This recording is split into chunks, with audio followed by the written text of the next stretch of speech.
100 words per minute for 10 minutes. 5 seconds more. Start.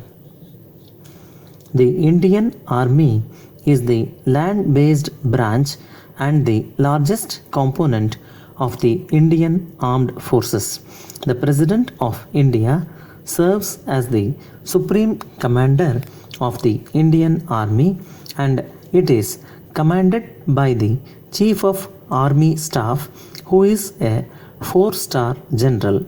2 officers have been conferred with the rank of Field Marshal, a 5-star rank which is a ceremonial position of great honor. The Indian Army originated from the armies of the East India Company, which eventually became the British Indian Army, and the armies of the princely states, which finally became the National Army after independence.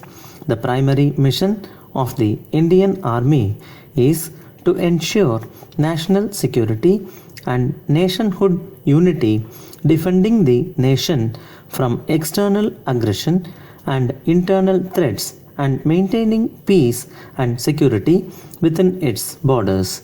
It conducts humanitarian rescue operations during natural calamities and other disturbances, and can also be requisitioned by the government to cope with internal threats.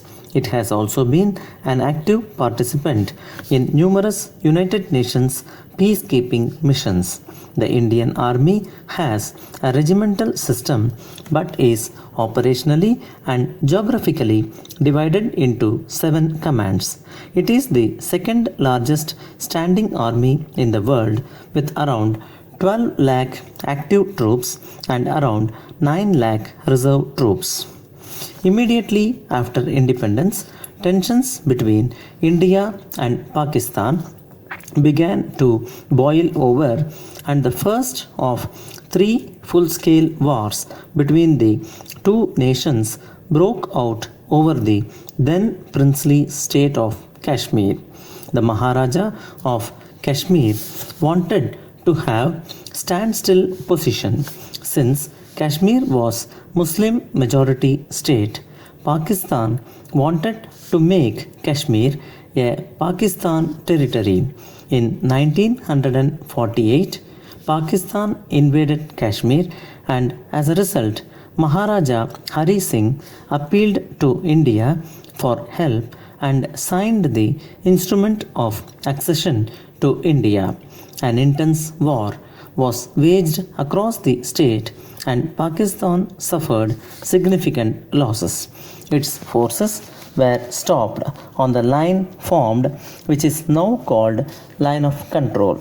A number of UN resolutions were passed calling for a plebiscite to be held in Kashmir to determine accession to India or Pakistan. A precondition to the resolution was for Pakistan and India to return to a state of as was prior to the conflict. Pakistan would withdraw all tribesmen and Pakistani nationals brought in to fight in Kashmir. With Pakistan refusing to pull back, there could be no further dialogue on fulfilling the UN resolution. After the partition of India, the state of Hyderabad, a princely state under the rule of a Nizam, chose to remain independent. The Nizam refused to accede his state to the Union of India. The following standoff between the Government of India and the Nizam ended in September 1948, when India's then Deputy Prime Minister Sardar Vallabhbhai Patel ordered Indian troops to secure the state.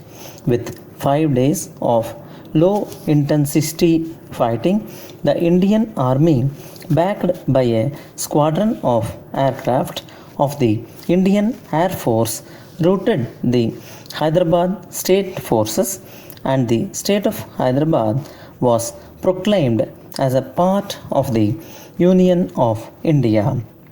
Even though the British and French vacated all their colonial possessions in the Indian subcontinent, Portugal refused to relinquish control of its Indian colonies of Goa, Daman, and Diu.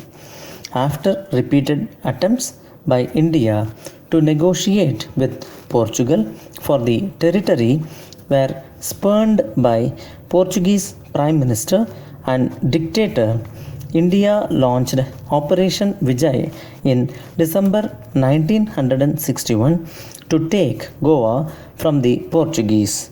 After a brief conflict, Goa, Daman, and Diu joined the Indian Union.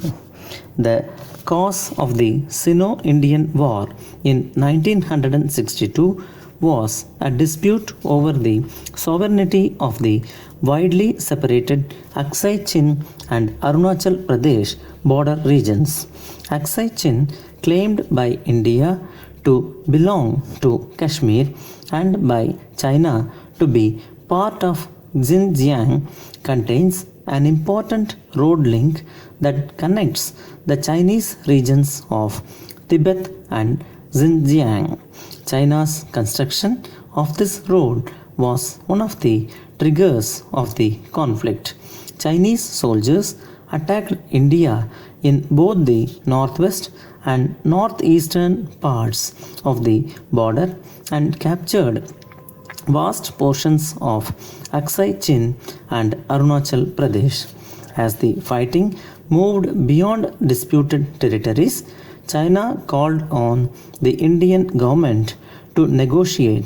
However, India remained determined to regain lost territory. With no peaceful agreement in sight, China unilaterally withdrew its forces from Arunachal Pradesh. A second confrontation with Pakistan took place in 1965. Pakistani President Ayub Khan launched Operation Gibraltar in August 1965, during which several Pakistani paramilitary troops infiltrated into Indian administered Kashmir and attempted to ignite an anti-India agitation in Jammu and Kashmir. Pakistani leaders believed that India, which was still recovering from the disastrous Sino-Indian War, would be unable to deal with a military thrust and a Kashmiri rebellion. India reacted swiftly and launched a counter-offensive on Pakistan. Pakistan's defeat at the Battle of Asal Uttar hastened the end of the conflict. An independence movement broke out in East Pakistan, which was brutally crushed by Pakistani forces. Due to large scale atrocities against them, thousands of Bengalis took refuge in neighboring India, causing a major refugee crisis there. In early 1971, India declared its full support for the Bengali rebels known as Mukti Bahini, and Indian agents were extensively involved in covert operations to aid them. Wary of India's growing involvement in the Bengali rebellion, the Pakistan Air Force launched a preemptive strike on 10 Indian air bases. This aerial offensive, however, failed to accomplish its stated objectives and gave India its excuse to declare a full scale war against Pakistan the same day. By midnight, the Indian Army, accompanied by Indian Air Force, launched a major three-pronged assault into East Pakistan. Pakistan launched a counter-attack against India on the Western Front, Indian army, which had invaded East Pakistan, entered Dhaka and forced Pakistani forces to surrender. After Pakistan's Lieutenant General AAK Niazi signed the instrument of surrender, India took more than 90,000 Pakistani prisoners of war. In 1972, the Simla Agreement was signed between the two countries and tensions simmered. However, there were occasional spurts in diplomatic tensions.